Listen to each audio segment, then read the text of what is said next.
Salut à tous, c'est Marius du clan Paranoïa. On se retrouve aujourd'hui pour une nouvelle vidéo sur Clash of Clans.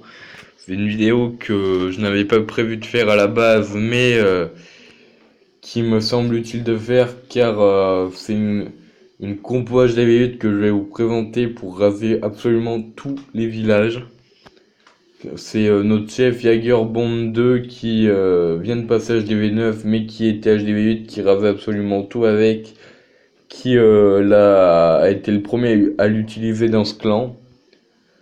C'est une compo que je vais vous montrer tout de suite à base de 2 golems, 2 PK, une petite dizaine de sosos et une petite quinzaine de cochons. On va faire détailler 3 ou 4 replays pour vous montrer que ça passe sur des villages connus comme anti-3 étoiles, même si là on n'a pas affronté de village anti-3 étoiles ces 2 dernières guerres, donc je vais pas pouvoir vous en montrer. Mais on va partir sur un replay de Max Soso. Alors cette compo, il faut absolument les cochons 4 pour cette compo. Il faut avoir débloqué les sorts de tremblement aussi en HDV8. Les golems 2 ne sont pas forcément nécessaires. Il faut un roi minimum 5 aussi, mais ça, normalement, si on sort d'HDV7 maxé, on l'a. Il faut bien entendu un rage et un soin, mais de haut niveau quand même, pas un petit sort de rage et pas un petit sort de soin. Mais le plus important, ça reste les cochons 4. Alors là, on part pour un replay de Max Osso qui, comme vous le voyez, n'est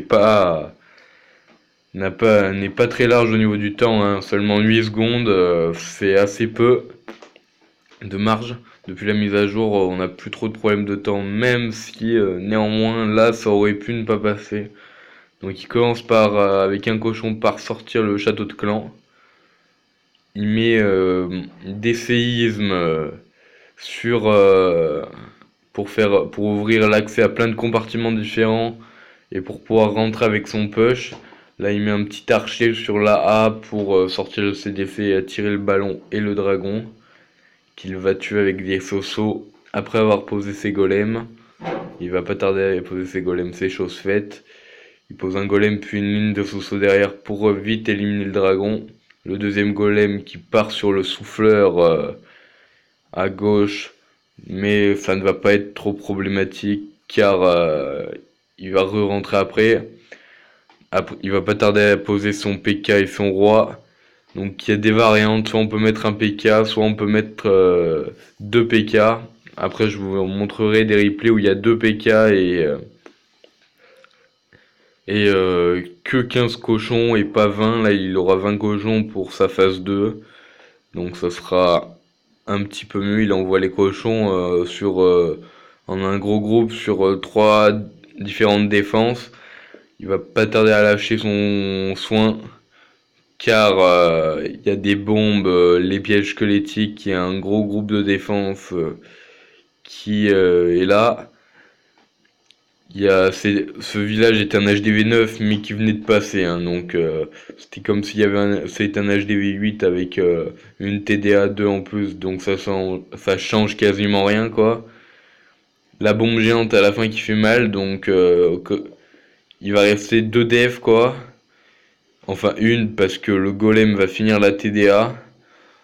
Et il restera une TDA niveau 7. Mais heureusement qu'il lui restait son roi full HP et son PK quasiment full HP aussi pour finir le village. On va accélérer car c'est pas très intéressant. Mais vous voyez que là c'est un village connu HDV8. C'est passé assez tranquillement. Enfin pas trop de marche quand même. Mais le village était aussi maxé en défense, hein. Donc ça rigole pas quoi. Puis c'était un HD9, il y avait quand même un petit HDV9, il y avait quand même quelques bâtiments en plus, ce qui pouvait poser un petit peu problème. Et on peut remarquer que les cabanes dans les coins ont failli lui faire défaut, hein. Car à 8 secondes près, il faisait un 99%. Maintenant on va passer sur un gameplay de Ben sur le numéro 9, sur un village assez connu en HDV8 aussi, un village internet qui n'est pas très efficace Comme vous allez pouvoir le voir, il est réalisable en full cochon. Mais néanmoins, cette compo, je la trouve plus fiable que le full cochon en HDV9. Là, il pose un séisme qui va lui ouvrir accès à quasiment tous les compartiments. Le but de cette combo, en fait, c'est de rentrer avec le push au centre et et de déglinguer là où il y a toutes les bombes géantes pour que les cochons, aient juste l'extérieur du village à finir. C'est une compo très très fiable, hein. Il n'y a pas de doute là-dessus. Tout est rasable avec cette compo, même les anti-3 avec des doubles bombes bien placées et un roi opposé aux doubles bombes. C'est vraiment fiable, car le but aussi de cette compo, c'est d'aller chercher le roi adverse et d'exploser un maximum de doubles bombes géantes. Alors là, on voit qu'il commence à déposer des cochons en chirurgical 3-4 sur chaque défense. Il va pas tarder à poser ses cochons max du CDC. Là, on voit que ça progresse très bien. Le village est complètement maxé en défense, hein. Même les Tesla sont de niveau 6, donc c'est vrai, on peut pas faire pire, quoi. Il a toujours pas lâché ses cochons max qu'il va lâcher sur la TDS duo, je crois, oui, c'est ça. Mais c'est une attaque qui va passer assez bien quand même, car il lui reste quand même 5, 6, 7 cochons, je crois, 8. Et pour seulement 2 défenses, dont une où le golem tank toujours, quoi, donc ça passe vraiment assez facilement. Il avait prévu quelques archers pour le grattage, donc il n'aura pas de problème de temps. Mais il était très large, si je me rappelle bien au niveau du temps, je crois qu'il y avait 2 minutes 30 de replay. Donc c'était vraiment tranquille. Mais cette compo, je vous dis, il faut les cochons 4, mais si vous avez les cochons 4, c'est une tuerie, hein. C'est plus fiable que le full port, parce que le full port, s'il y a une double bombe, des fois, c'est un peu... on perd quoi, mais cette compo, c'est vraiment une tuerie. Il y a rien du tout qui peut l'arrêter. Elle est inarrêtable en HDV8. Il suffit juste à peu près de maîtriser le lancement des cochons et des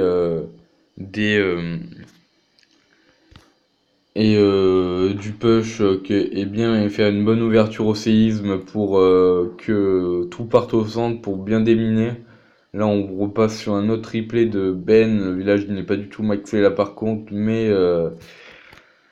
ça va passer assez difficilement là. Là il a eu un peu de chance sur ce replay. Vous voyez que là il pouvait pas tout ouvrir avec les séismes, donc il fait une première ouverture au casse-brique pour ouvrir le premier mur. Et ensuite il dépose son push, tout part au centre, puis là il pose les séismes, ça va lui ouvrir accès à tous les compartiments, le compartiment central, le compartiment du mortier, où il y a un gros risque de double bombe. Et, euh, et le centre, quoi, le compartiment de l'HDV, donc vraiment rentable les séismes, puis par la dépose des cochons. Le but des cochons en fait c'est de faire tout le tour du village pour éviter tous les pièges, les bombes et tout. Donc là il pose le premier point mais il a perdu quelques cochons. Ça va pas lui être problématique vu qu'il va perf, mais il a quand même perdu quelques cochons. Là on peut voir que les trappes font hyper mal. Il a perdu 4 cochons sur les trappes alors qu'on en a 15 au départ, ça fait quasiment le tiers de ses cochons, c'est pas du tout négligeable. Et là il finit avec les quelques cochons qui lui restent. Il lui reste quand même 4 cochons, j'ai dit que ça passait pas hyper large, mais ça passe quand même large, hein.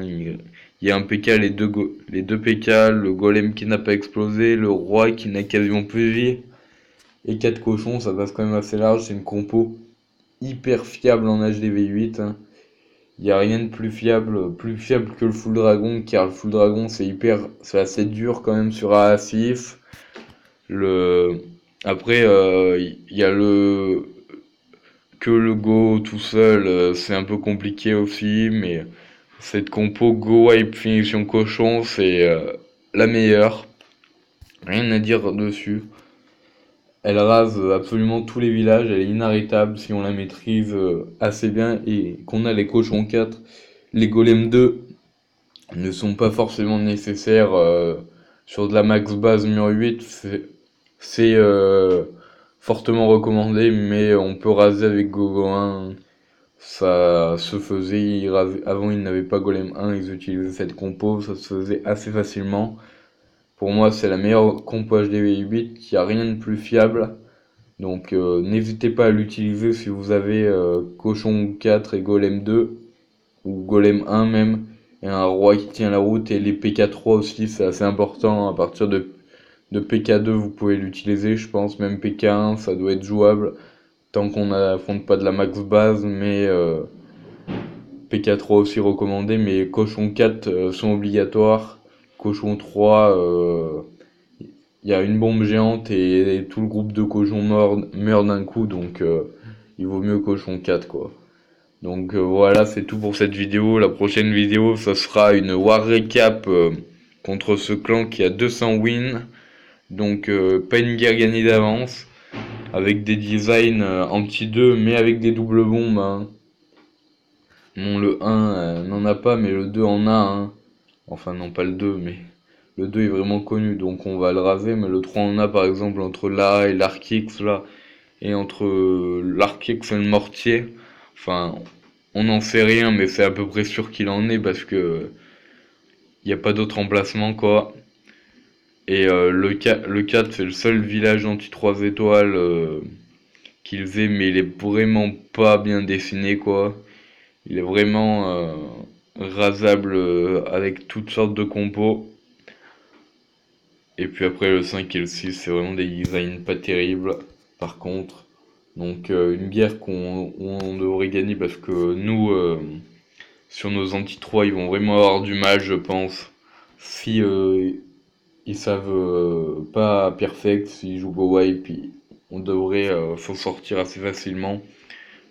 Peut-être pas faire une perfoire, mais on devrait quand même s'en sortir. La prochaine vidéo sortira d'ici 2 jours, je pense. Car, comme vous voyez, il reste 7 heures de combat plus 24 heures. Donc, d'ici jeudi, je pense que vous aurez la war recap pour cette vidéo. Allez, à plus pour une prochaine vidéo.